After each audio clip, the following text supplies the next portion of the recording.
সম্মানিত সুধীবৃন্দ, আপনারা সকলেই জানেন কবিগুরু রবীন্দ্রনাথ ঠাকুর ছোট গল্পের ভুবনে আপন আলোয় উদ্ভাসিত। তার দৃপ্ত কণ্ঠের প্রতিবাদী একটি গল্প স্ত্রীর পত্র। গল্পটিতে আবহমান বাঙালি সমাজে নারীর অবস্থান কেমন তা দেখানো হয়েছে। নারীর অবস্থানকে কেন্দ্র করে বর্ণিত দুটি বিশেষ চরিত্র তথা মৃণাল ও বিন্দু, একজন প্রতিবাদী, অন্যজন শোষিত নিপীড়িত। দুই নারীর জীবন দুদিকে মোড় নিলেও প্রতিবাদী কণ্ঠস্বরই গল্পের মূল ভিত্তি। চলুন আমরা কবিগুরুর লেখা স্ত্রীর পত্র ছোট গল্পটি পাঠে প্রবেশ করি।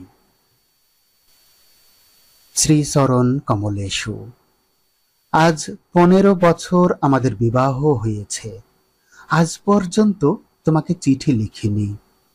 দীর্ঘদিন কাছেই পড়ে আছি। মুখের কথা অনেক শুনেছ, আমিও শুনেছি।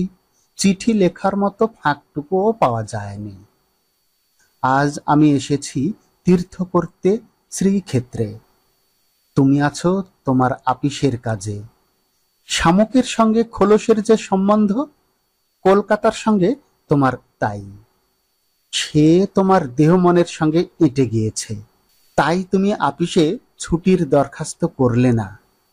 বিধাতার তাই অভিপ্রায় ছিল, তিনি আমার ছুটির দরখাস্ত মঞ্জুর করেছেন। আমি তোমাদের মেজ বউ। আজ 15 বছরের পরে এই সমুদ্রের ধারে দাঁড়িয়ে জানতে পেরেছি আমার জগৎ এবং জগদীশ্বরের সঙ্গে আমার অন্য সম্বন্ধ আছে। তাই আজ সাহস করে এই চিঠিখানি লিখছি। এ তোমাদের মেজ বউয়ের চিঠি নয়।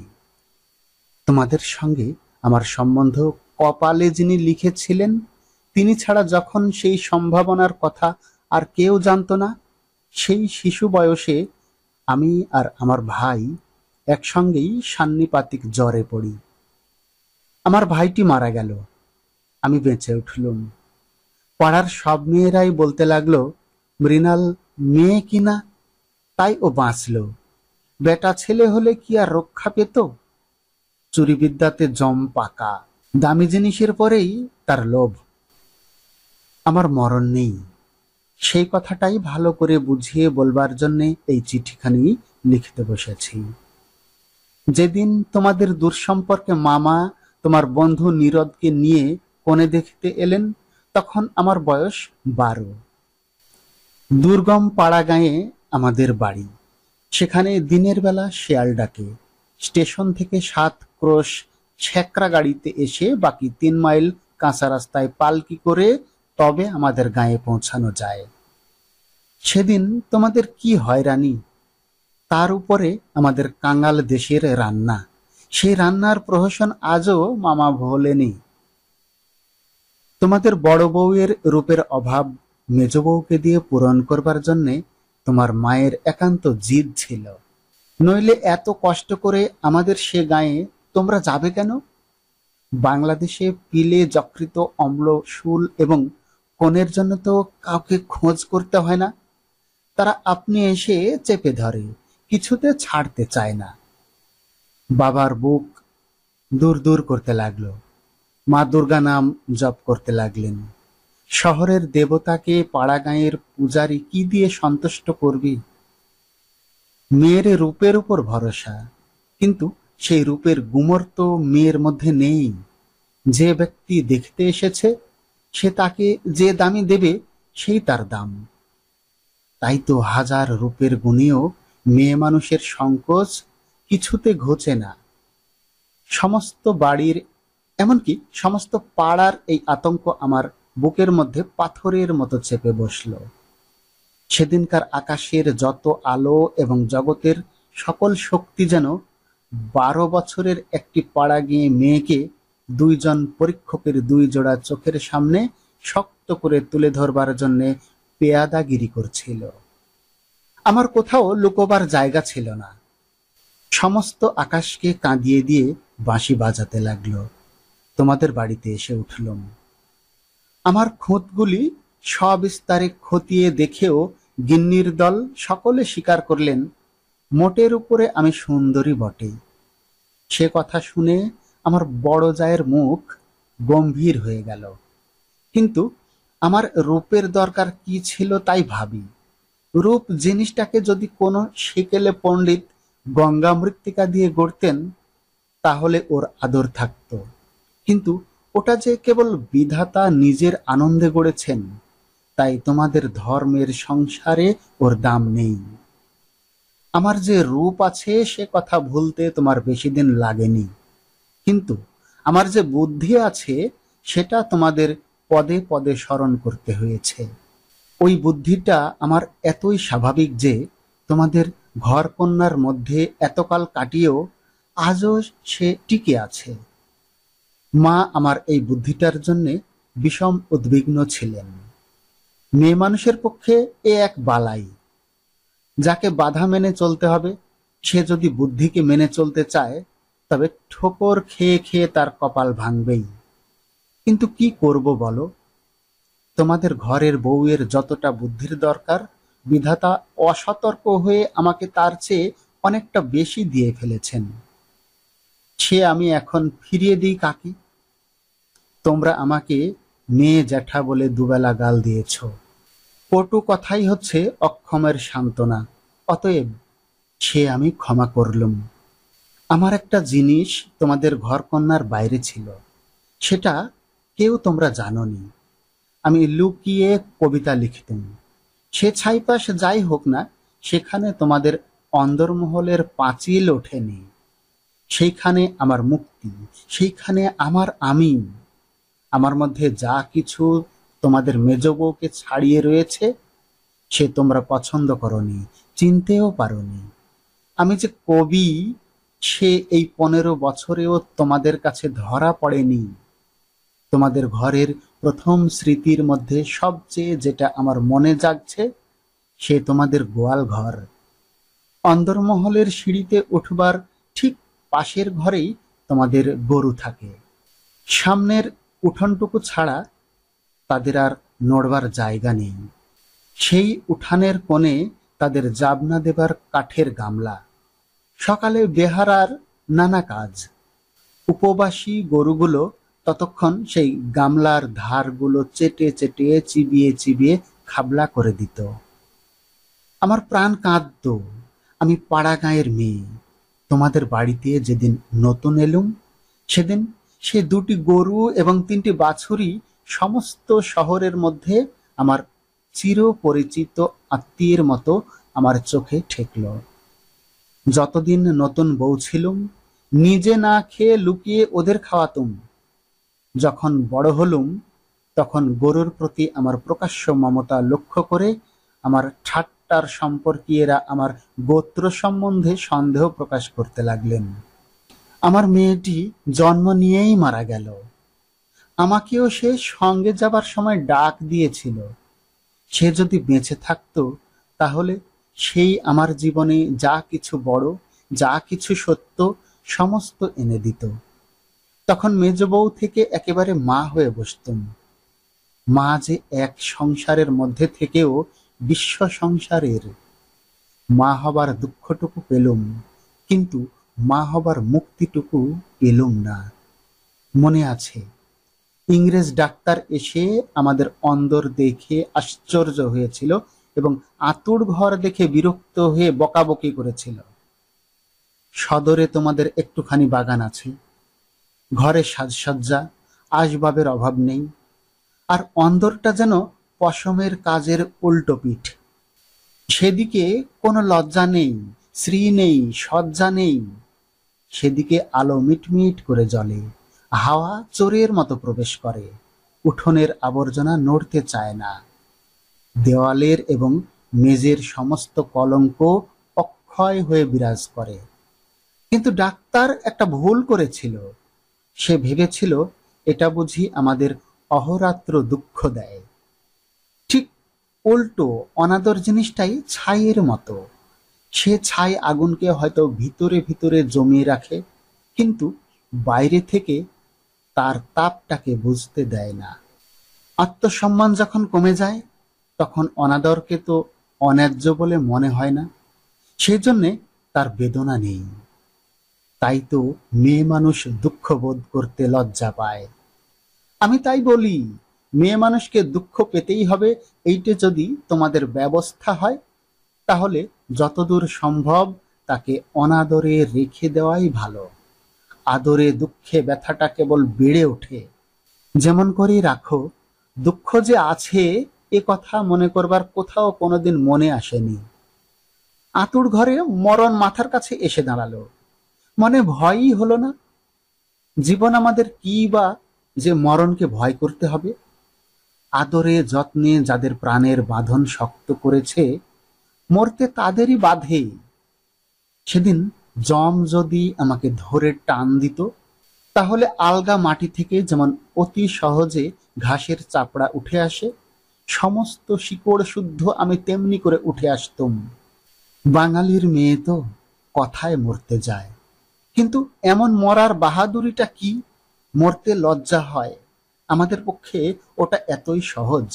আমার মেয়েটি তো সন্ধ্যা তারার মতো ক্ষণকালের জন্য উদয় হয়েই অস্ত গেল। আবার আমার নিত্যকর্ম এবং গরু বাছুর নিয়ে পড়লুম। জীবন তেমনি করেই গড়াতে গড়াতে শেষ পর্যন্ত কেটে যেত। আজকে তোমাকে এই চিঠি লেখবার দরকারই হতো না, কিন্তু বাতাসে সামান্য একটা বীজ উড়িয়ে নিয়ে এসে পাকা দালানের মধ্যে অসৎ গাছের অঙ্কুর বের করে শেষকালের সেইটুকু থেকে ইট কাঠের বুকের পাঁজর বিদীর্ণ হয়ে যায়। আমার সংসারের পাকা বন্দোবস্তের মাঝখানে ছোট একটুখানি জীবনের কণা কোথা থেকে উড়ে এসে পড়ল, তারপর থেকে ফাটল শুরু হলো। বিধবা মার মৃত্যুর পরে আমার বড় জায়ের বোন বিন্দু তার খুড়তুতো ভাইদের অত্যাচারে আমাদের বাড়িতে তার দিদির কাছে এসে যেদিন আশ্রয় নিলে, তোমরা সেদিন ভাবলে এ আবার কোথাকার আপদ। আমার পোড়া স্বভাব, কি করব বলো? দেখলুম তোমরা সকলেই মনে মনে বিরক্ত হয়ে উঠেছ। সেই জন্যই এই নিরাশ্রয় মেয়েটির পাশে আমার সমস্ত মন যেন একেবারে কোমর বেঁধে দাঁড়ালো। পরের বাড়িতে পরের অনিচ্ছাতে এসে আশ্রয় নেওয়া সে কত বড় অপমান! দায়ে পড়ে সেও যাকে স্বীকার করতে হলো, তাকে কি এক পাশে ঠেলে রাখা যায়? তারপরে দেখলুম আমার বড় জায়ের দশা। তিনি নিতান্ত দরদে পড়ে বোনটিকে নিজের কাছে এনেছেন, কিন্তু যখন দেখলেন স্বামীর অনিচ্ছা, তখন অমনি ভাব করতে লাগলেন যেন এ তার এক বিষম বালাই, যেন একে দূর করতে পারলেই তিনি বাঁচেন। এই অনাথা বোনটিকে মন খুলে প্রকাশ্যে স্নেহ দেখালেন, সে সাহস তার হলো না। তিনি পতিব্রতা। তার এই সংকট দেখে আমার মন আরো ব্যথিত হয়ে উঠল।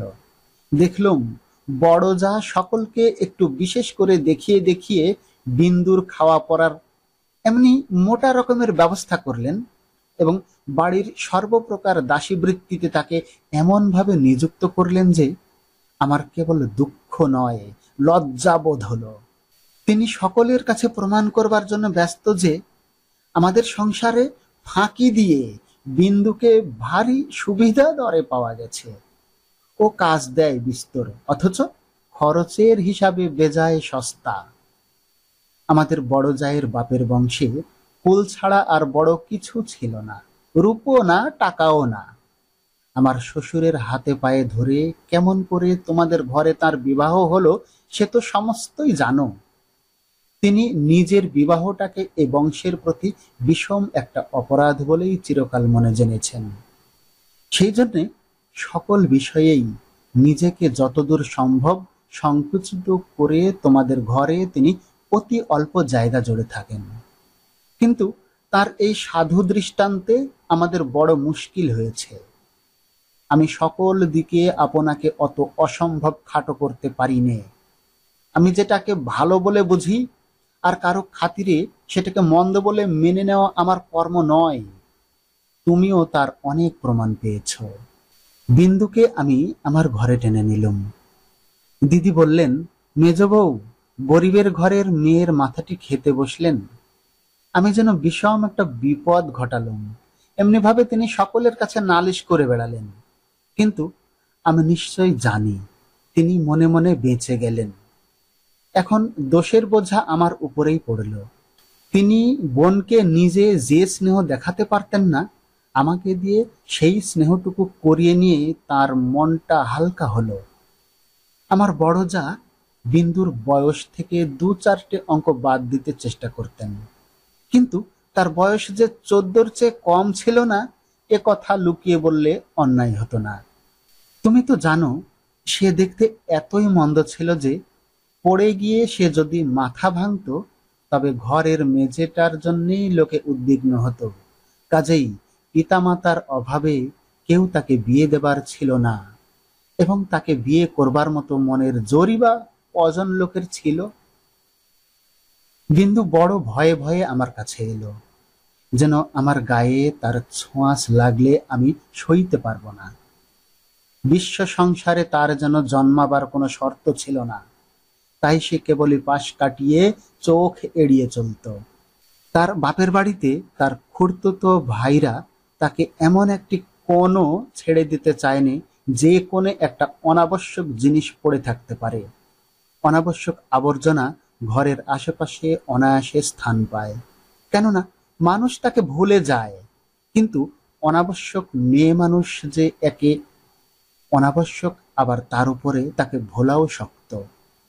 সেই জন্যে আস্থা কুড়িয়েও তার স্থান নেই।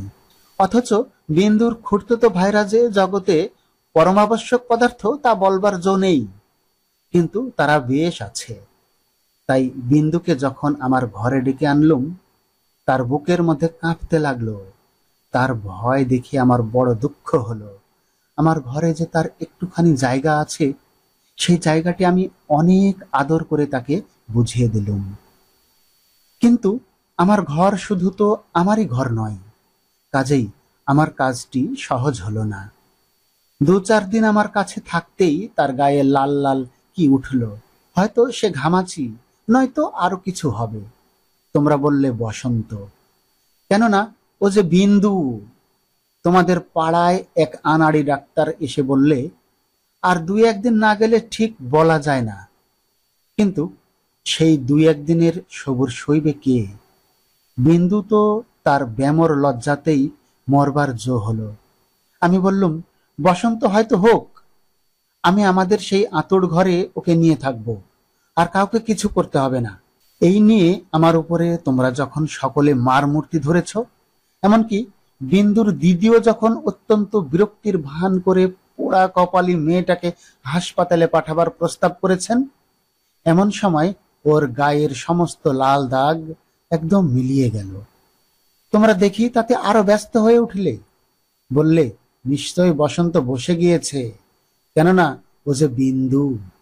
অনাদরে মানুষ হবার একটা মস্ত গুণ, শরীরটাকে তাতে একেবারে অজর অমর করে তোলে। ব্যামো হতেই চায় না, মরার সদর রাস্তাগুলো একেবারে বন্ধ। রোগ তাই ওকে ঠাট্টা করে গেল, কিছুই হলো না। কিন্তু এটা বেশ বোঝা গেল, পৃথিবীর মধ্যে সবচেয়ে অকিঞ্চিতকর মানুষকে আশ্রয় দেওয়াই সবচেয়ে কঠিন। আশ্রয়ের দরকার তার যত বেশি, আশ্রয়ের বাধাও তেমনি বিষম। আমার সম্বন্ধে বিন্দুর ভয় যখন ভাঙল, তখন ওকে আর এক গেরোয় ধরল। আমাকে এমনই ভালোবাসতে শুরু করলে যে আমাকে ভয় ধরিয়ে দিলে। ভালোবাসার এরকম মূর্তি সংসারে তো কোনোদিন দেখিনি। বইয়েতে পড়েছি বটে, সেও মেয়ে পুরুষের মধ্যে। আমার যে রূপ ছিল সে কথা আমার মনে করবার কোনো কারণ বহুকাল ঘটেনি। এতদিন পরে সেই রূপটা নিয়ে পড়ল এই কুশ্রী মেয়েটা। আমার মুখ দেখে তার চোখের আশ আর মিটত না। বলতো, দিদি, তোমার এই মুখখানি আমি ছাড়া আর কেউ দেখতে পায়নি। যেদিন আমি নিজের চুল নিজে বাঁধতুম, সেদিন তার ভারী অভিমান।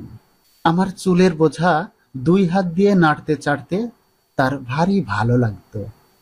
কোথাও নিমন্ত্রণে যাওয়া ছাড়া আমার সাজগোজের তো দরকার ছিল না, কিন্তু বিন্দু আমাকে অস্থির করে রোজই কিছু না কিছু সাজ করাতো। মেয়েটা আমাকে নিয়ে একেবারে পাগল হয়ে উঠল। তোমাদের অন্দরমহলে কোথাও জমি ১ ছটাক নেই, উত্তর দিকের পাঁচিলের গায়ে নর্দমার ধারে কোনো গতিকে একটা গাব গাছ জন্মেছে। যেদিন দেখতুম সেই গাবের গাছের নতুন পাতাগুলি রাঙা টকটক হয়ে উঠেছে, সেই দিন জানতুম ধরাতলে বসন্ত এসেছে বটে। আমার ঘরকন্যার মধ্যে ওই অনাদৃত মেয়েটার চিত্ত যেদিন আগাগোড়া এমন রঙিন হয়ে উঠল, সেদিন আমি বুঝলুম হৃদয়ের জগতেও একটা বসন্তের হাওয়া আছে। সে কোনো স্বর্গ থেকে আসে, গলির মোড় থেকে আসে না। বিন্দুর ভালোবাসার দুঃসহ বেগে আমাকে অস্থির করে তুলেছিল।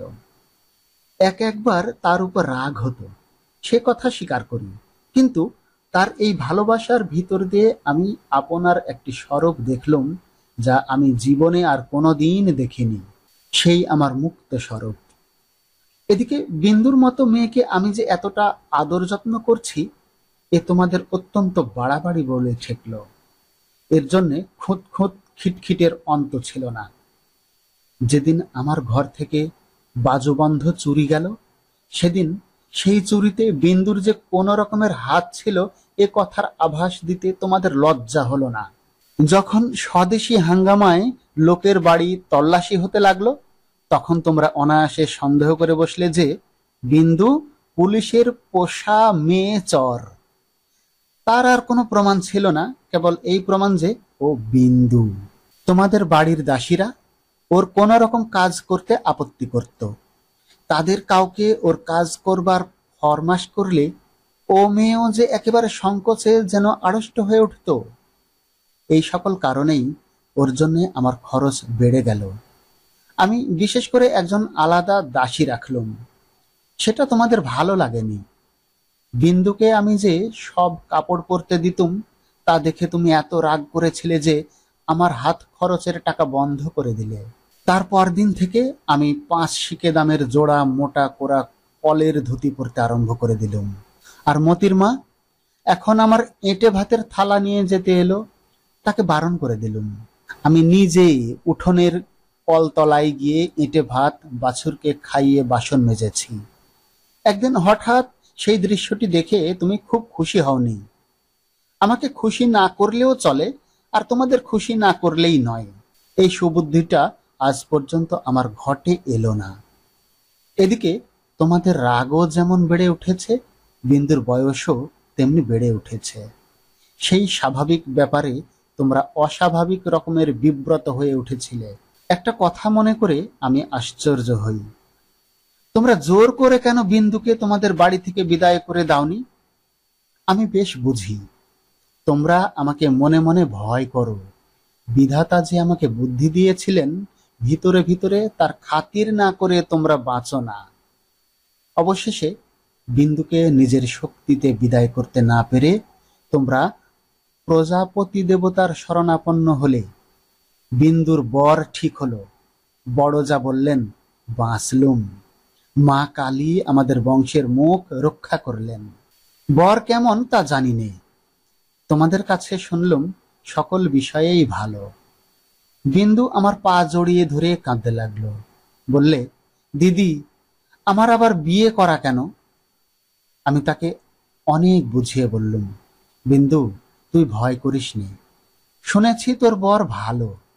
বিন্দু বললে, বর যদি ভালো হয় আমার কি আছে যে আমাকে তার পছন্দ হবে? বরপক্ষেরা বিন্দুকে তো দেখিতে আসবার নামও করলেন না। বড় দিদি তাতে বড় নিশ্চিন্ত হলেন, কিন্তু দিন রাত্রে বিন্দুর কান্না আর থামতে চায় না। সে তার কি কষ্ট সে আমি জানি। বিন্দুর জন্য আমি সংসারে অনেক লড়াই করেছি, কিন্তু ওর বিবাহ বন্ধ হোক এ কথা বলবার সাহস আমার হলো না। কিসের জোরেই বা বলবো? আমি যদি মারা যাই তো ওর কি দশা হবে?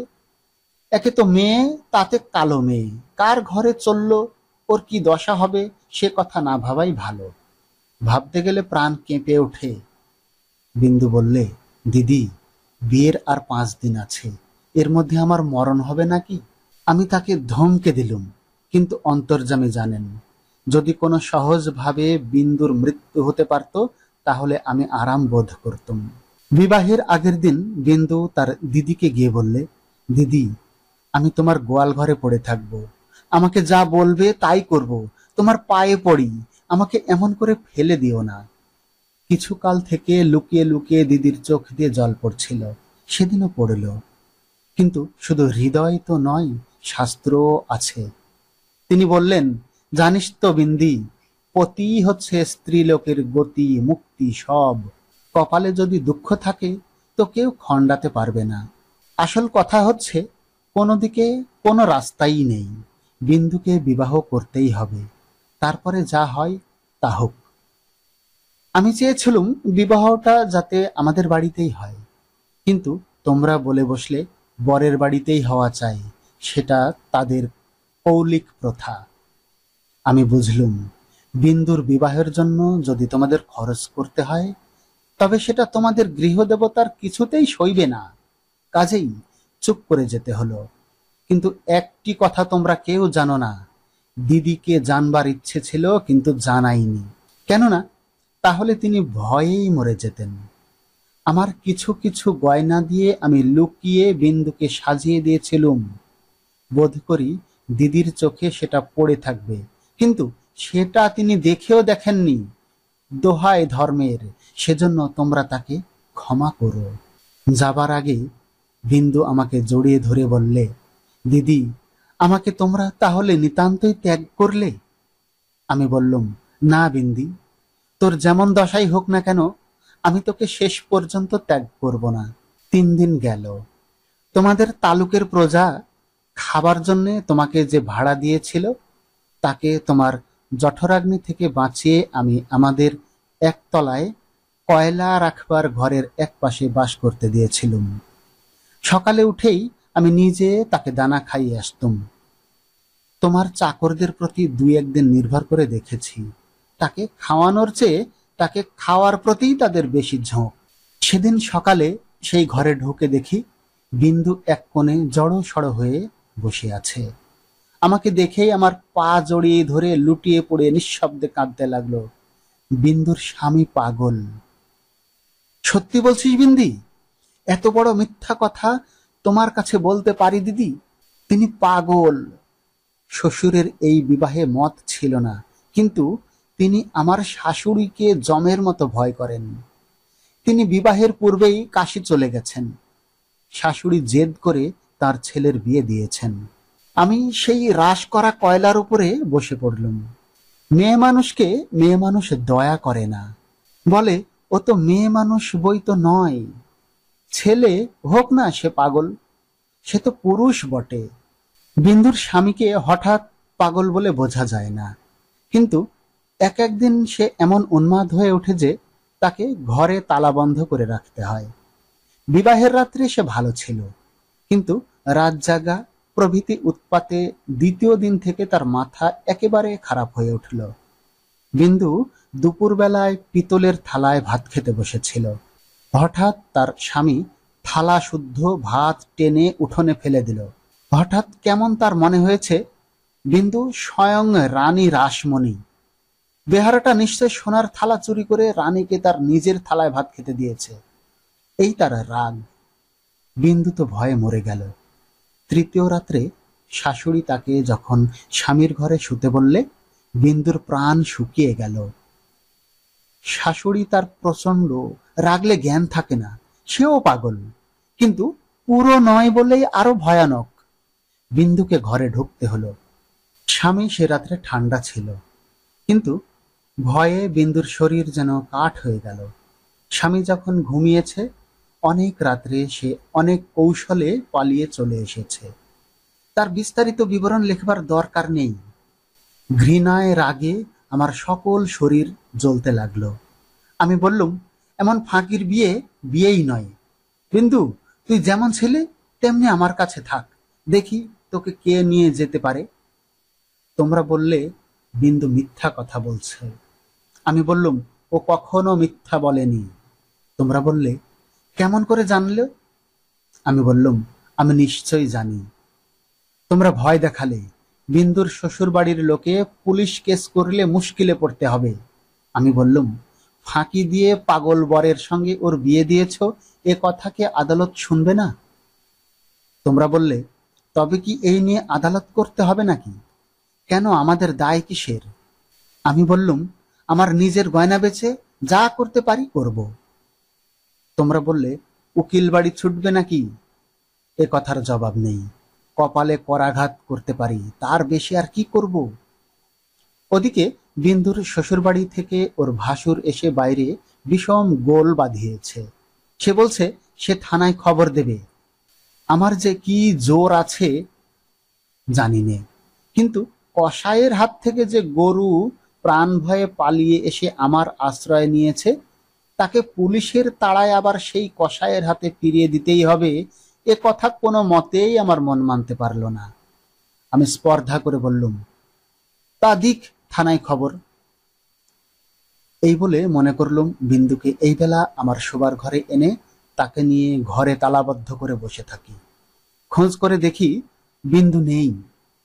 তোমাদের সঙ্গে আমার বাদ প্রতিবাদ যখন চলছিল, তখন বিন্দু আপনি বাইরে গিয়ে তার ভাসুরের কাছে ধরা দিয়েছে। বুঝেছে এ বাড়িতে যদি সে থাকে তবে আমাকে সে বিষম বিপদে ফেলবে।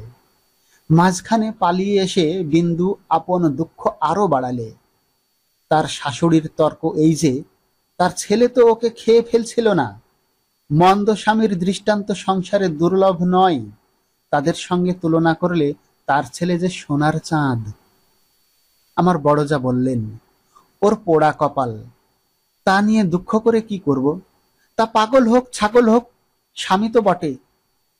কুষ্ঠরোগীকে কোলে করে তার স্ত্রী বেশ্যার বাড়িতে নিজে পৌঁছে দিয়েছে।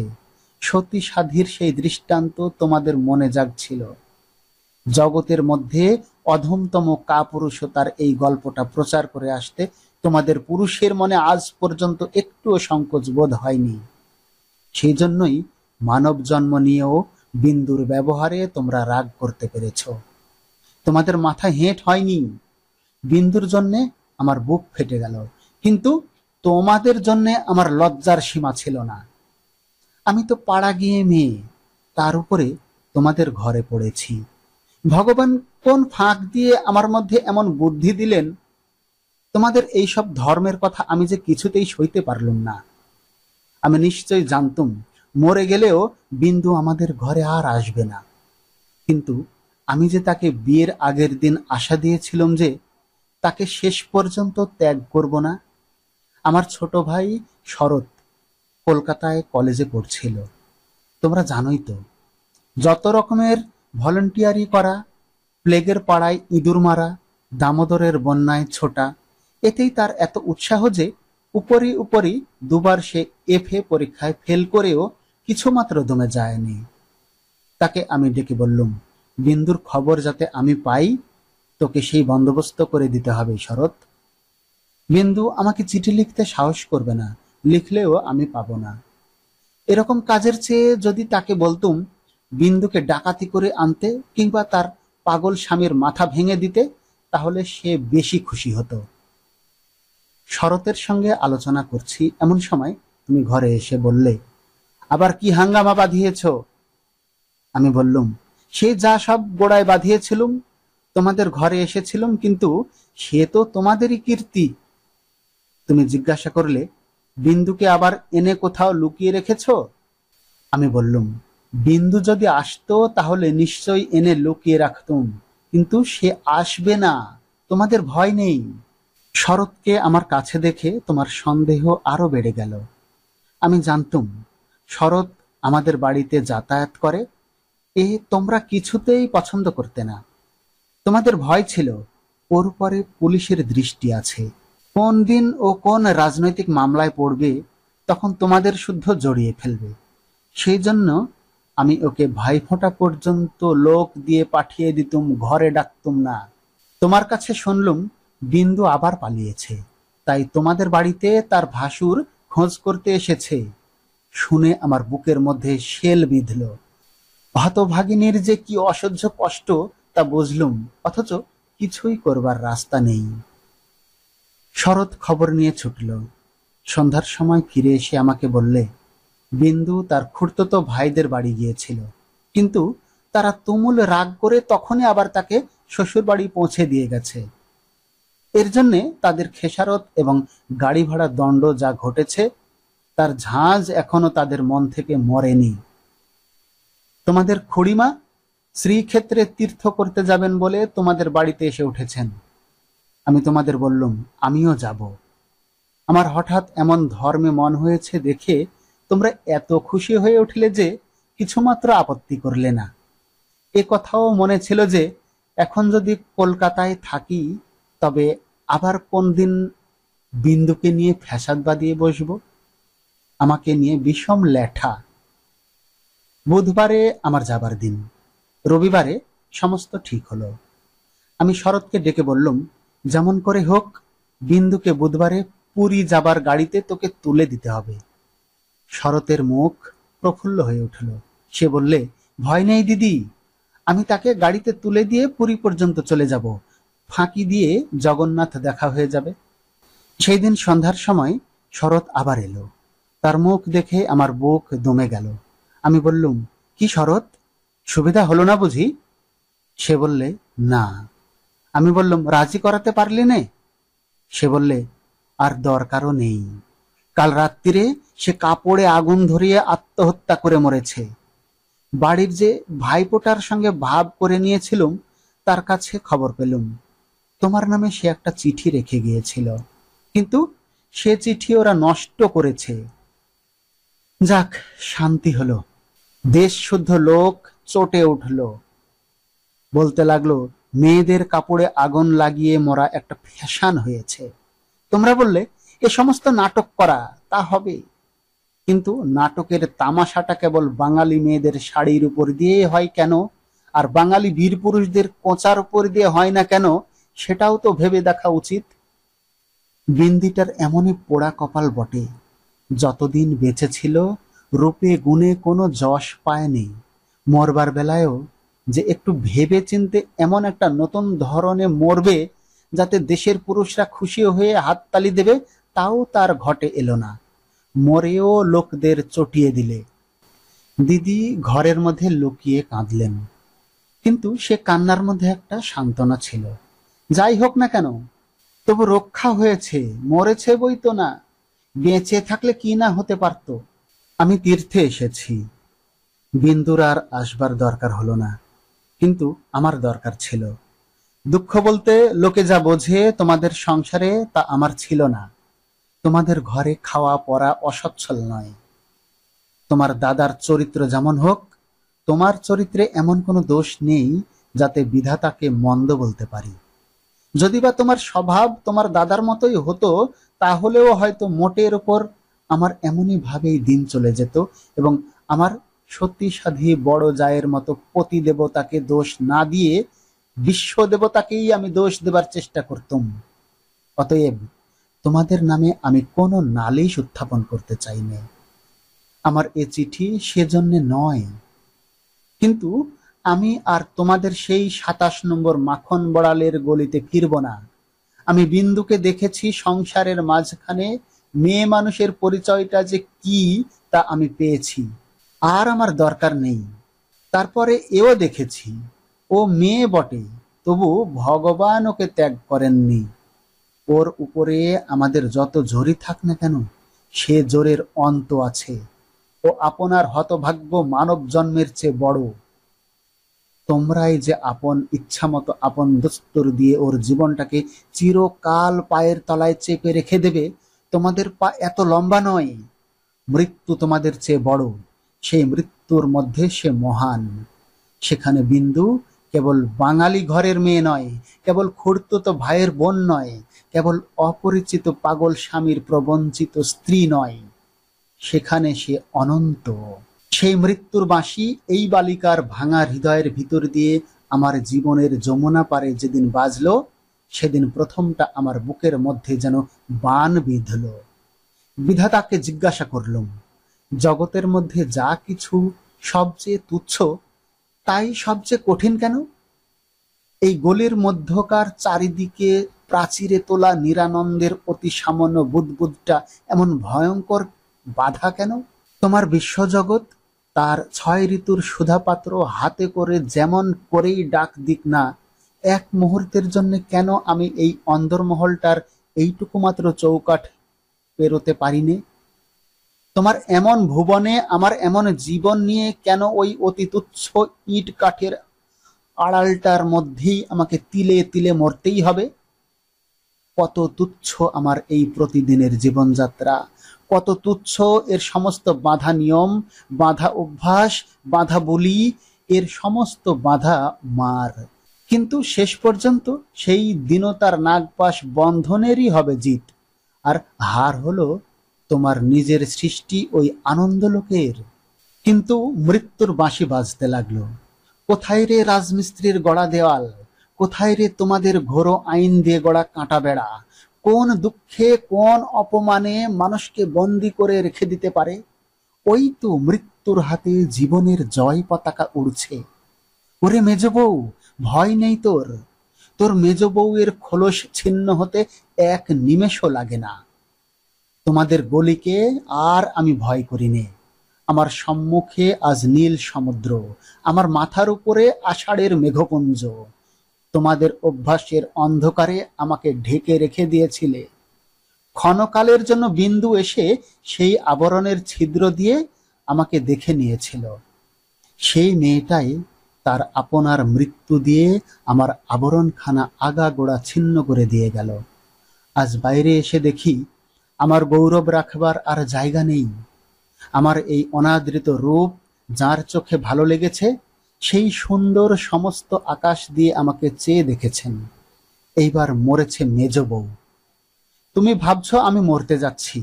ভয় নেই, অমন পুরনো ঠাট্টা তোমাদের সঙ্গে আমি করব না।